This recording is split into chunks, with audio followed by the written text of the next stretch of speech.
Hello friends, स्वागत है आप सबका रोहित स्टडी आईक्यू चैनल पर। जो अपनी राजस्थान की सभ्यता एवं पुरा स्थल से जो पिछली क्लास थी, जो पहली क्लास थी, इसका पार्ट 1 था। उसमें अपन ने जो हड़प्पा संस्कृति से संबंधित राजस्थान का एक स्थल था कालीबंगा, उसके बारे में देखा है।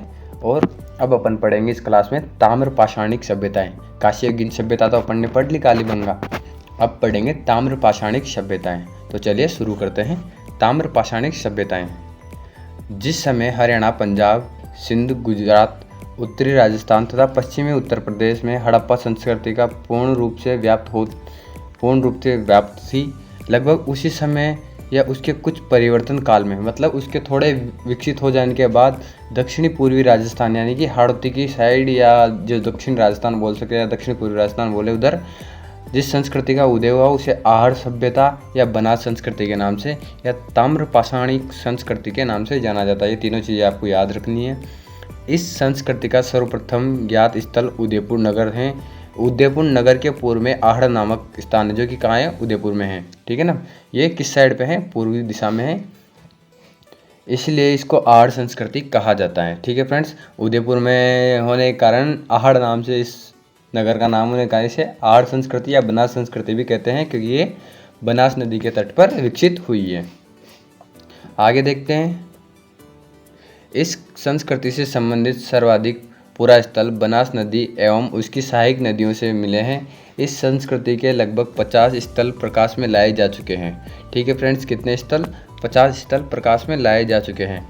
राजस्थान में आहड़ संस्कृति के 4 प्रमुख स्थल जो हैं वो निम्नलिखित हैं। एक तो आहड़ है, जो कि उदयपुर में है, एक गिलुंड है, जो कि राजसमंद में है, और एक बालाथल है, जो कि उदयपुर में है, और एक ओजियाना है, जो कि भीलवाड़ा में स्थित है। ठीक है फ्रेंड्स, आहड़ उदयपुर, गिलुंड राजसमंद, बालाथल उदयपुर, ओजियाना भीलवाड़ा। आहड़ संस्कृति के अन्य स्थल जैसे दारोली उदयपुर, हिंगवानिया, उन्माद और नागोली चित्तौड़गढ़, डूरिया, गीगाखेड़ा, काकोटा अमली, भीलवाड़ा, झाड़ोल, बेसपुरा और देपुरा कारेलिया डूंगरपुर में स्थित हैं। ठीक है फ्रेंड्स, इसमें आगे देखें कि अतः आहड़ संस्कृति के पुरा स्थल उदयपुर, राजसमंद, चित्तौड़, भीलवाड़ा, डूंगरपुर, यानी कि जो दक्षिणी राजस्थान है और जो दक्षिण पूर्वी राजस्थान है, वहाँ पर विस्तृत मिले हैं आहड़ संस्कृति, जो कि एक ताम्र पाषाणिक संस्कृति है। ठीक है फ्रेंड्स, अब देखते हैं इसके बारे में आगे। आहड़ सभ्यता। आहड़ उदयपुर नगर के पूर्व में बहने वाली आयड़ नदी या बेड़च नदी के तट पर स्थित है। ठीक है। आहड़ को प्राचीन काल में तांबावती या ताम्रवती के नाम से जाना जाता है। इसको इम्पोर्टेंट लगा लेना आप, ये क्वेश्चन आ चुका है पहले भी। ठीक है फ्रेंड्स, 10वीं व 11वीं शताब्दी में आहड़ को आघाटपुर या धूलकोट कहा, स्थानीय भाषा में इसे धूलकोट कहते हैं, ऐसे तो आघाटपुर कहते हैं। ठीक है। 10वीं और 11वीं शताब्दी में इसे आघाटपुर कहा गया है, और जो स्थानीय भाषा में इसे धूलकोट के नाम से जाना जाता था। ठीक है फ्रेंड्स, धूलकोट मिट्टी का एक दुर्ग होता था, एक गढ़ होता था, जिसमें 1600 फीट लंबा और 550 फीट चौड़ा तथा 15 मीटर ऊंचा एक मिट्टी का टीला मिला, जो अपने प्राचीन अवशेषों को दबाए हुए था यहाँ पे। ठीक है फ्रेंड्स, एक टीला मिला है जो कि 1600 फीट तो लंबा, 550 फीट चौड़ा और 15 मीटर ऊंचा था। ठीक है, जो अपने जो इसके भी प्राचीन अवशेष हैं उनको दबाए हुए हैं। कालीबंगा सभ्यता नगरीय सभ्यता थी, जबकि आहड़ सभ्यता एक ग्रामीण सभ्यता थी। ठीक है फ्रेंड, इसको भी इंपॉर्टेंट लगा लेना। कालीबंगा सभ्यता तो नगरीय सभ्यता थी, लेकिन जो आहड़ सभ्यता है वह एक ग्रामीण सभ्यता थी। आहड़ से उत्खनित स्थल को महासतियों का टीला कहा जाता है। ये भी इंपॉर्टेंट है, ये भी क्वेश्चन आ चुका है। महासतियों का टीला किसे कहते हैं? तो आहड़ को महासतियों का टीला कहते हैं। ठीक है फ्रेंड्स,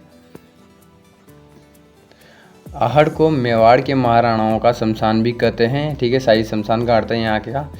आहड़ सभ्यता की खोज 1953 में पंडित अक्षय कीर्ति व्यास के द्वारा सर्वप्रथम लघु स्तर पर उत्खनन भी इन्हीं के द्वारा किया गया था। ठीक है, मतलब सर्वप्रथम खोज तो इन्होंने की 1953 में, लेकिन जो निम्न स्तर पर, जो लघु स्तर पर उत्खनन भी है, वो भी शुरुआत में इन्होंने ही किया। ठीक है, इसके पश्चात 1954 से 56 में धूलकोट टीले का उत्खनन व्यापक स्तर पर यानी कि बड़े स्तर पर रतन चंद्र अग्रवाल जी के द्वारा किया गया। तत्पश्चात आहड़ का ये उत्खनन 1961-62 में V.N. Mishra and H.D. Sankalia द्वारा किया गया, जो कि किससे संबंधित है, ये पूना विश्वविद्यालय महाराष्ट्र से संबंधित है। ठीक है फ्रेंड्स, तो इसमें एक बार फिर से देखेंगे 1953 में खोज अक्षय कीर्तिव्यास ने की। उसके बाद शुरुआत में इन्होंने उत्खनन भी इन्होंने किया लघु स्तर पर, छोटे स्तर पर। उसके बाद 1954-56 में रतन चंद्र अग्रवाल ने उत्खनन किया। उसके बाद 61-62 में H.D. साकलिया और V.N. मिश्रा जी द्वारा इसका उत्खनन किया गया। इसको इम्पोर्टेंट है, ये भी इसको लिख लेना। आगे देखते हैं। डॉक्टर गोपीनाथ शर्मा ने आहड़ सभ्यता का काल 1900 ईसा पूर्व से 1200 ईसा पूर्व माना है।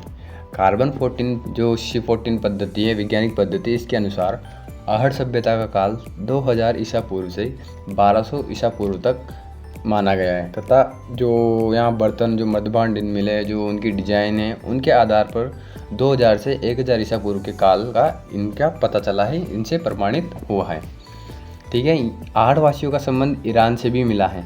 ठीक, जो यहाँ के बर्तन थे, जो मृदभांड से, जो दोनों की सिमिलरिटी है, दोनों की सिमिलरिटी मिलने से इनका संबंध ईरान से प्रमाणित किया गया है।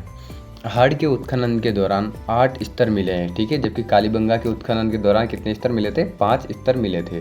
ठीक है, और आहड़ के उत्खनन के दौरान 8 आहड़ 8 स्तर, आहड़ और 8 स्तर। ठीक है फ्रेंड्स, जिन्हें पुरातात्विक सामग्री के आधार पर 3 चरणों में बांटा गया है। ठीक है, जो यहाँ सामग्री मिले हैं उनके आधार पर 3 चरणों में इन्हें बांटा गया है। स्तर कितने मिले हैं, 8। ठीक है फ्रेंड्स, एक तो स्फटिक पत्थरों के प्रयोग व औजार व उपकरण के आधार पर, दूसरा है ताम्र यानी तांबे, कांसे और लोहे के उपकरण के आधार पर।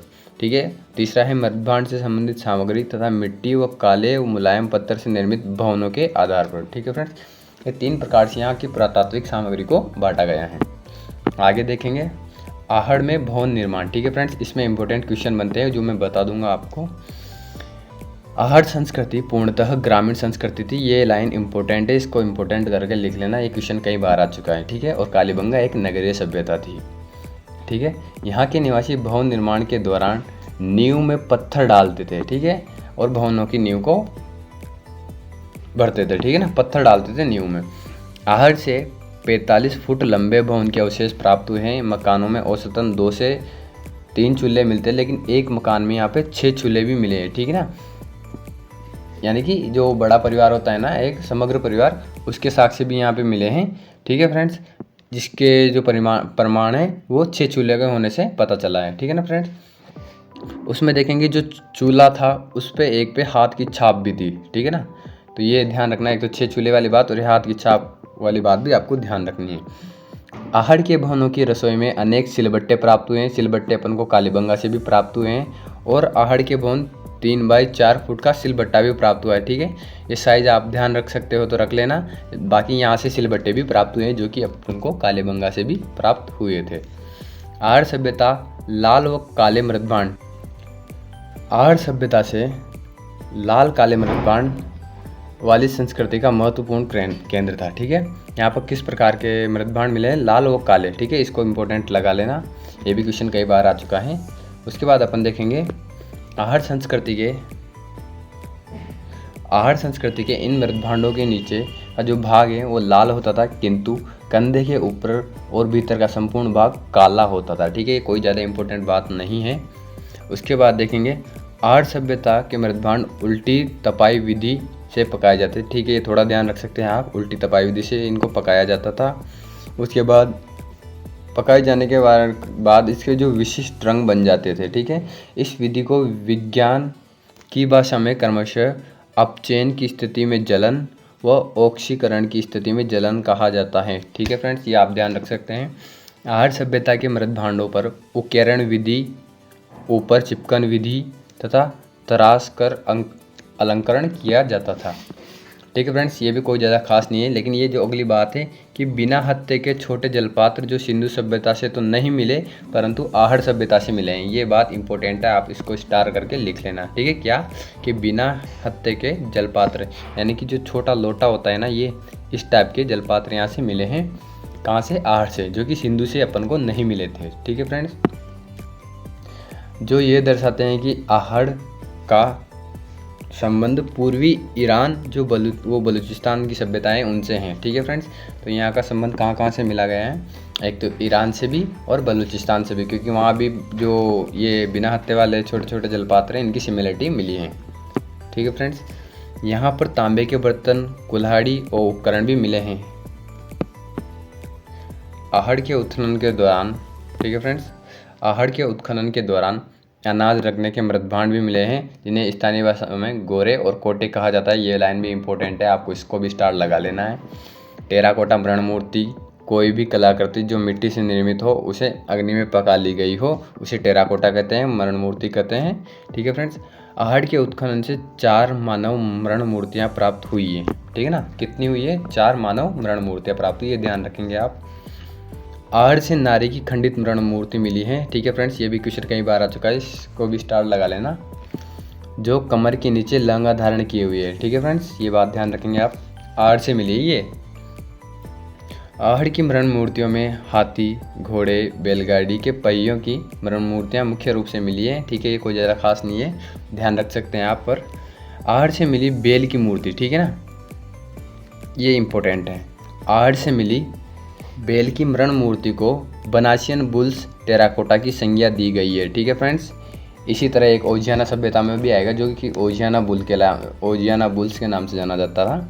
ठीक है फ्रेंड्स, इसको भी स्टार लगा लेंगे आप। बनासियन बुल्स की मूर्ति कहाँ से मिली है, तो आहड़ सभ्यता से मिली है। ठीक है, इन मूर्तियों में कार्नेलियन, क्रिस्टल, फेनियांस, जेस्पर, सेलखड़ी और लेपिस लाजुली जैसे कीमती पत्थरों का उपकरणों का प्रयोग किया गया है। ठीक है फ्रेंड्स, इन सब का उपयोग इन मूर्तियों को बनाने में किया गया है।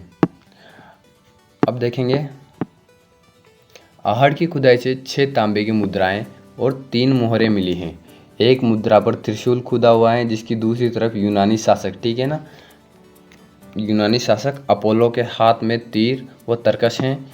मुद्रा के किनारों पर यूनानी भाषा में लेख लिखे हैं, जिसके आधार पर यह 2री शताब्दी, ठीक है, इसका टाइम पता चल रहा है, 2री शताब्दी ईसा पूर्व का है। ठीक है फ्रेंड्स, जो मुद्रा के परिणाम स्वरूप इससे जो इसमें लेख लिखा हुआ है, जो इसमें चित्र बने हुए, उससे इसकी टाइम का पता चलता है, इसके काल का पता चलता है, जो कि कब का है, 2री शताब्दी ईसा पूर्व का।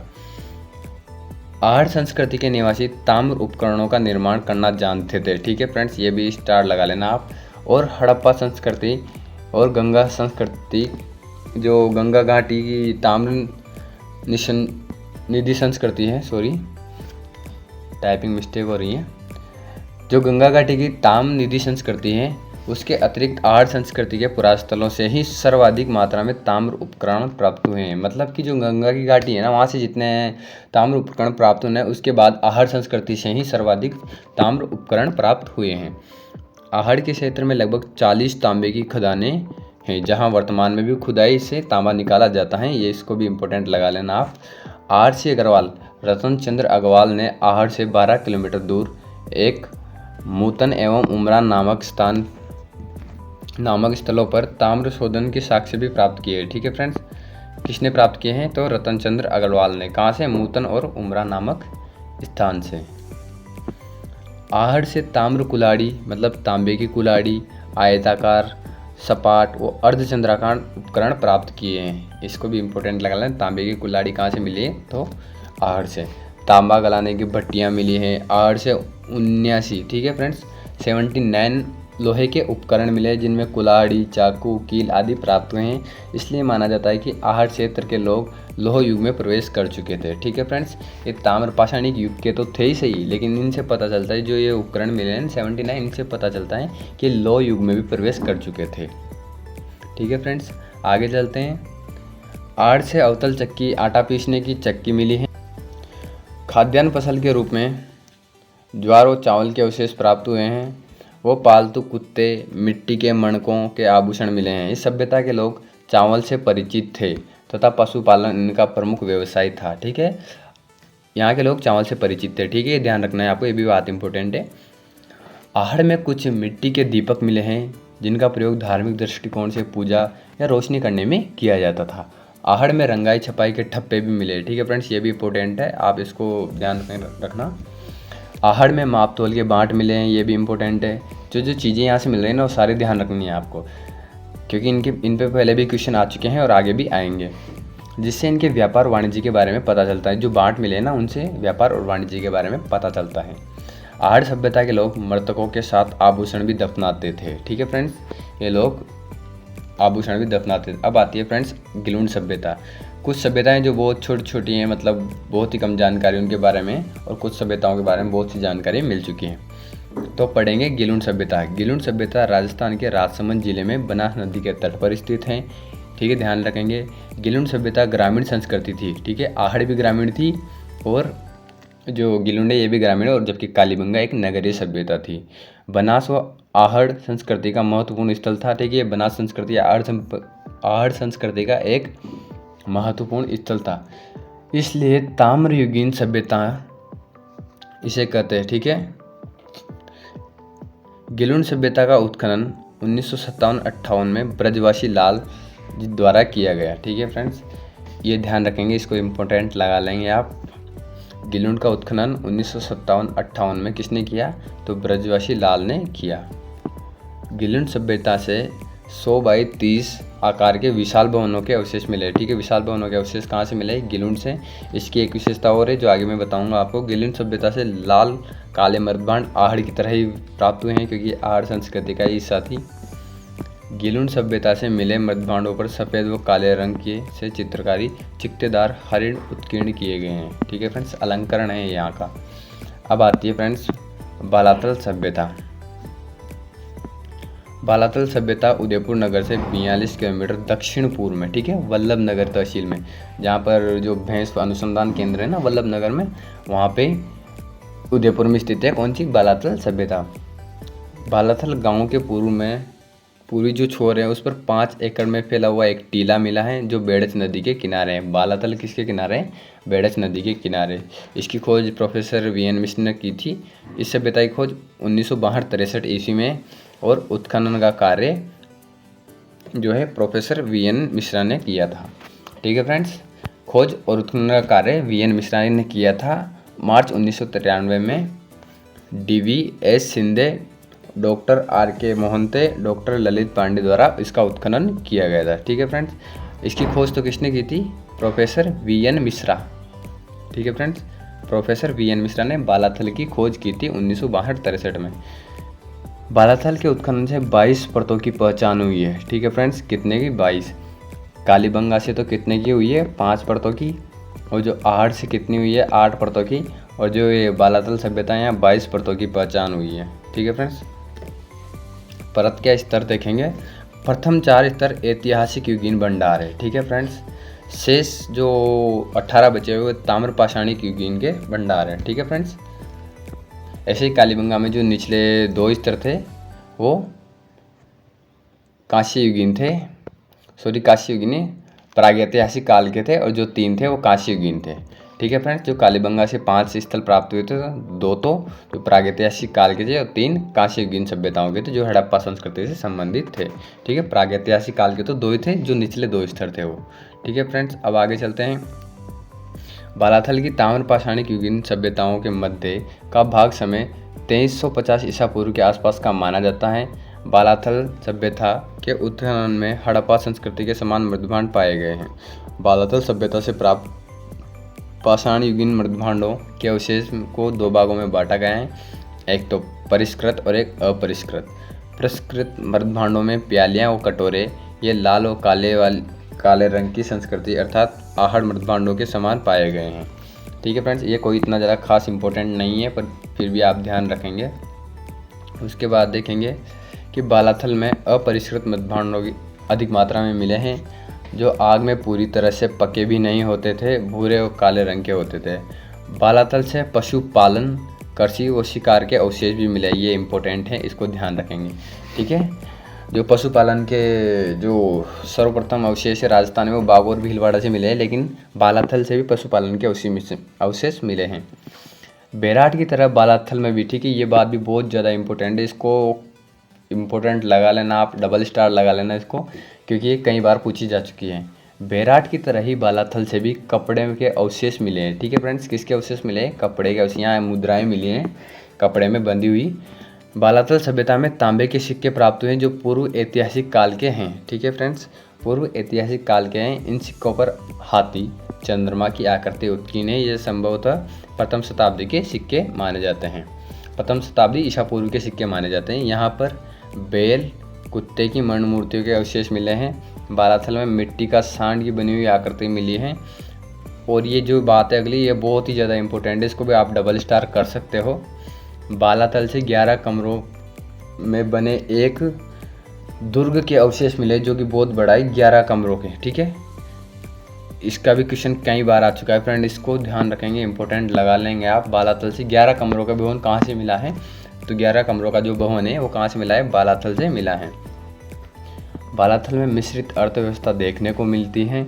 इस सभ्यता में ताम्र पाषाणिक युगीन सभ्यता के अवशेष मिले हैं। ठीक है फ्रेंड्स, क्योंकि ये आर्य सभ्यता से संबंधित है।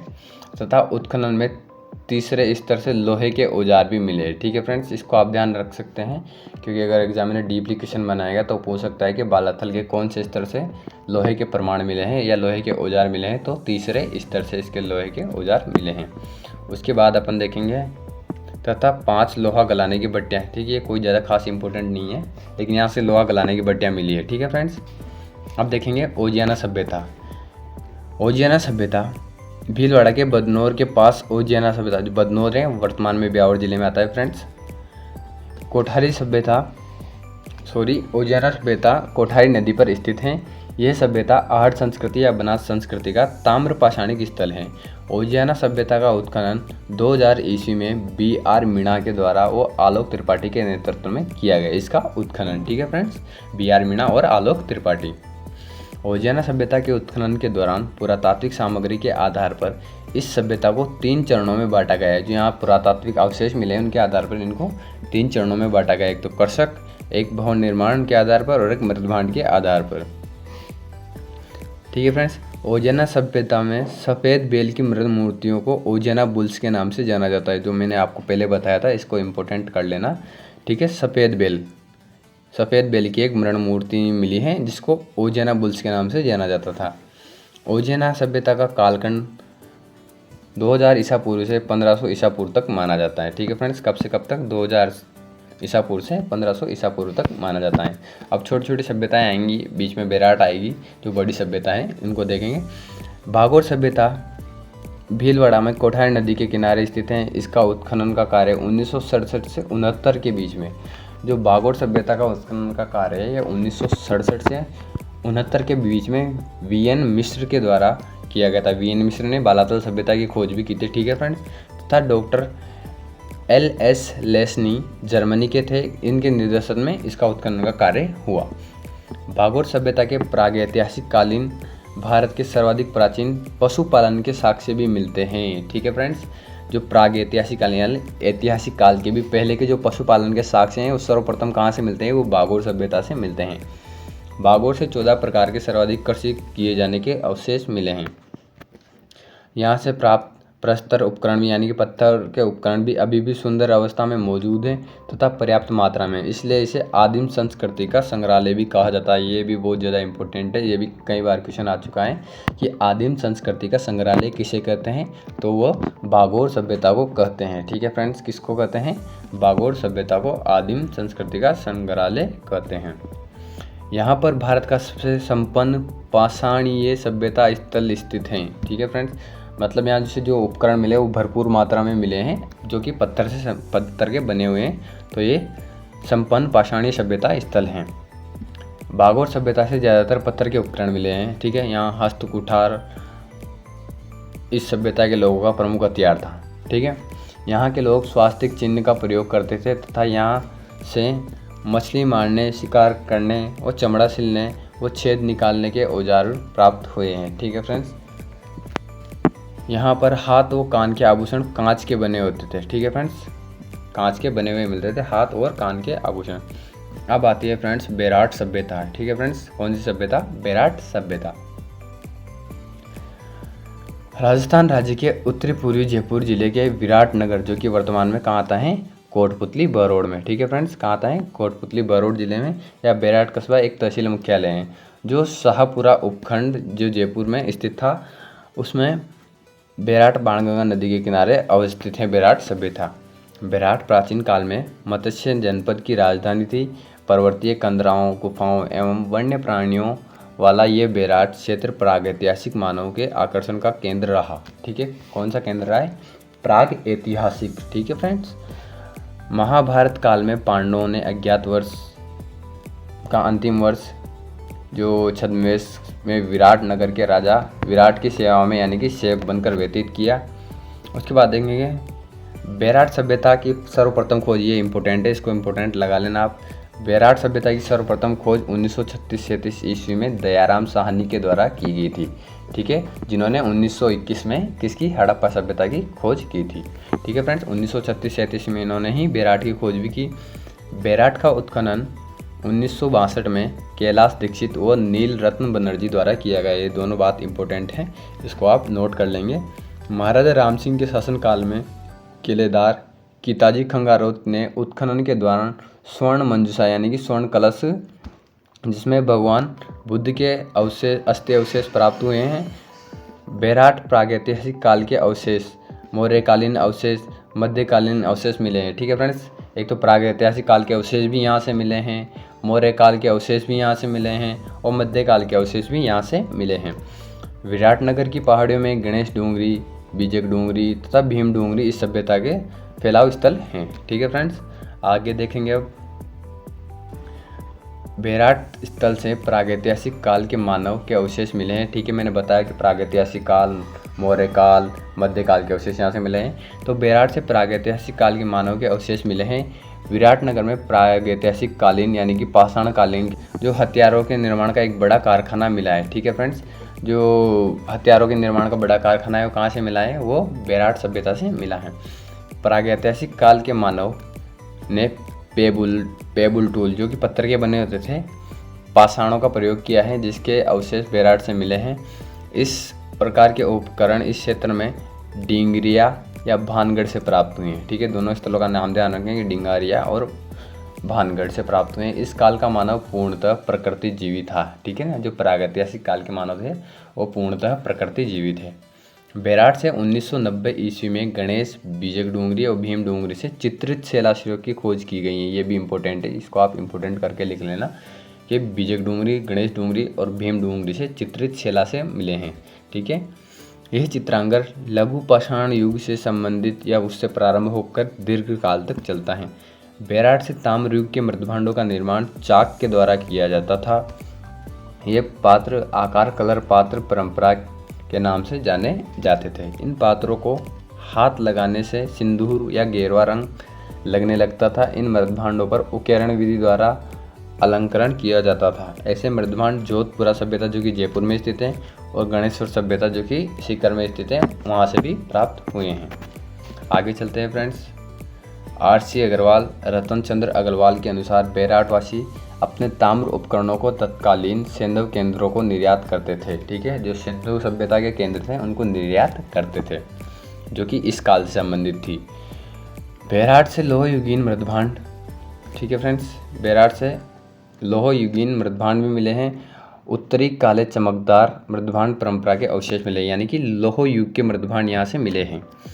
बेराट से लोह युगीन सलेटी रंग के चित्रित पात्र मिले हैं जो गंगा घाटी के समकालीन प्रचलित मृदभांडों के समान थे। ठीक है फ्रेंड्स, ये यहाँ के जो लोह युगीन मृदभांड मिले हैं, जो सलेटी कलर के चित्रित पात्र मिले ना, उनकी सिमिलरिटी गंगा घाटी से भी मिलती जुलती है। बेराट की बीजक डूंगरी से 1800, ये बात बहुत ज़्यादा इंपॉर्टेंट है फ्रेंड्स, इसको डबल स्टार कर लेना आप भले ही। बेराट की जो बीजक डूंगरी है, कौन सी पहाड़ी से? बीजक डूंगरी से 1837 ईस्वी में कैप्टन बर्ट को सम्राट अशोक का कौन सा भाबरू लेक, ठीक है यहाँ गलत लिखा हुआ है, इसका भाबरू लेक आएगा। ठीक है फ्रेंड्स, कौन सा लेक? भाबरू लेक मिला है। ठीक है फ्रेंड्स, बीजक की डूंगरी से 1837 में कैप्टन बर्ट को अशोक का भाबरू शिलालेख की खोज की है। भाबरू शिलालेख अशोक की बुद्ध धर्म और संघ, ठीक है ना, यहाँ गलत लिखा हुआ है, बुद्ध धर्म और संघ की आस्था में अभिलेख का, इस अभिलेख में वर्णन है। ठीक है फ्रेंड्स, भाबरू शिलालेख पत्थर के पहियों पर ब्रह्म लिपि में उत्कीर्ण है। ठीक है फ्रेंड्स, भाबरू शिलालेख पर बुद्ध धम्म और संघ, ठीक है फ्रेंड्स, ये रहा। बुद्ध धम्म और संघ का उल्लेख है। भाब्रू शिलालेख में अशोक को मगध का राजा कहा गया है। जो भाब्रू शिलालेख है उसमें अशोक को मगध का राजा कहा गया है। भाब्रू शिलालेख को चट्टान से काटकर 1840 ईस्वी में, इसको भी इम्पोर्टेंट कर लेना आप, कहाँ रखा गया है? कलकत्ता संग्रहालय में रखवा दिया गया है। संग्रहालय का वर्तमान में नाम Royal Asiatic Society of Bengal Calcutta संग्रहालय है। ठीक है, इसको इम्पोर्टेंट लगा लेंगे आप, इसको याद रखेंगे, नोट कर लेंगे। विराटनगर या बेराट में स्थित भीम की डूंगरी पर, ठीक है फ्रेंड्स, कीचक नामक राक्षस रहता था जिसका भीम ने वध किया। बेराट में कौरवों के ठीक है पदचिन्ह मिले हैं। वे राजा विराट की गाय चराने के लिए चोरी करने के लिए आए थे, ठीक है फ्रेंड्स, राजा विराट की गाय चोरी करने के लिए आए थे। कौरवों के अवशेष मिले हैं। बेराट में भीम की डूंगरी से CL कार्डलाइन ने 1871 में, ये भी बहुत इंपॉर्टेंट है फ्रेंड्स, इसको भी स्टार लगा लेना आप, संक लिपि उत्कीर्ण शिलालेख खोज की है। संक लिपि ब्राह्मी लिपि को ही अत्यधिक अलंकृत करके, यानी गुप्त तरीके से लिख, मतलब कोई पढ़ नहीं सके, जिसको पढ़ाना है ना, जिसको समझाना है वही समझ सके, इतनी गुप्त रहती थी। अलंकृत करके गुप्त रूप से प्रदान करना कूटलिपि, गुप्त लिपि या संक लिपि कहलाता था। ठीक है फ्रेंड्स, आगे चलते हैं। चीनी यात्री ह्वेनसांग ने सम्राट हर्षवर्धन के काल में भारत में आया।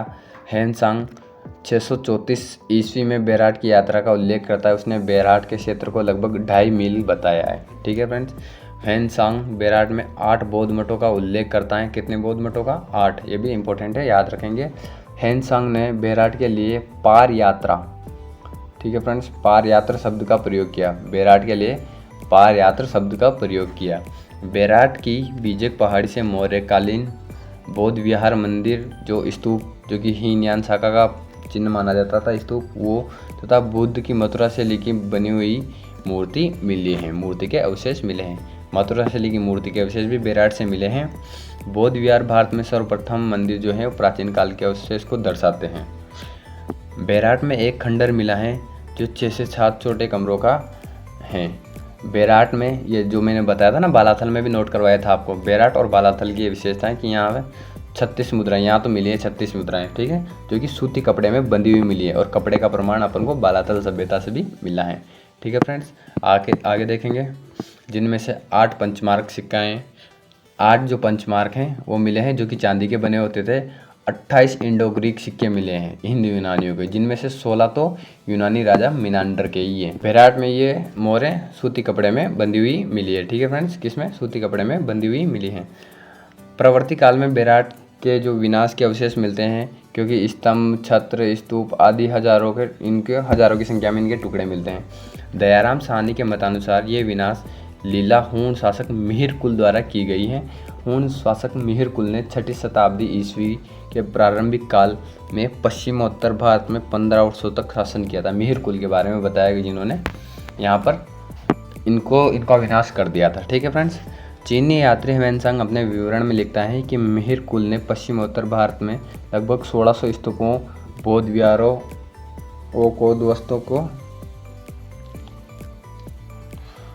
विहारों को ध्वस्त किया है। ठीक है फ्रेंड्स, क्या कहा गया है इसमें?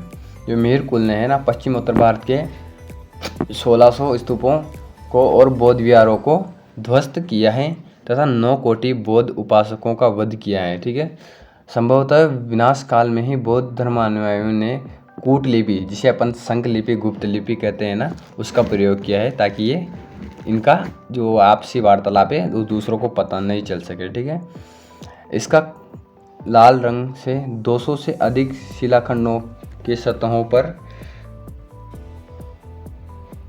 अवशेष प्राप्त होते हैं। ठीक है फ्रेंड्स, अब चलते हैं आगे। टाइपिंग मिस्टेक बहुत ज़्यादा हो रही है। बेराट में मौर्यकाल के अलावा मध्यकाल के अवशेष भी मिले हैं। वर्तमान विराटनगर 16वीं शताब्दी में बची हुई है। उस समय का ये तांबा निकाला जाता था, यहाँ से तांबा निकाला जाता था। ठीक है, बेराट के मध्य में अकबर ने एक टकसाल खोली। अकबर जहांगीर शाहजहाँ के समय तांबे के सिक्के बनाए जाते थे या ढाले जाते थे। इतिहासकार महावीर प्रसाद शर्मा ने अपनी पुस्तक तोरावाटी के इतिहास में चंद्रगुप्त मौर्य का जन्मस्थान बेराट बताया है। किसने? महावीर प्रसाद शर्मा ने अपनी किताब तोरावाटी के इतिहास में चंद्रगुप्त मौर्य का जन्म बेराट में बताया। परंतु यह बौद्ध ग्रंथों के आधार पर प्रमाणित नहीं किया गया है। ठीक है फ्रेंड्स। ठीक है फ्रेंड्स, आज की वीडियो में बस इतना ही पढ़ाएंगे। मिलते हैं अगली वीडियो में। अगर आपको वीडियो अच्छी लगी हो तो लाइक करें, कमेंट करें, शेयर करें और चैनल को सब्सक्राइब करें। वीडियो ज़्यादा लंबी हो जाएगी, आगे वाली सभ्यताएं कल की वीडियो में पढ़ेंगे। Okay friends, bye bye.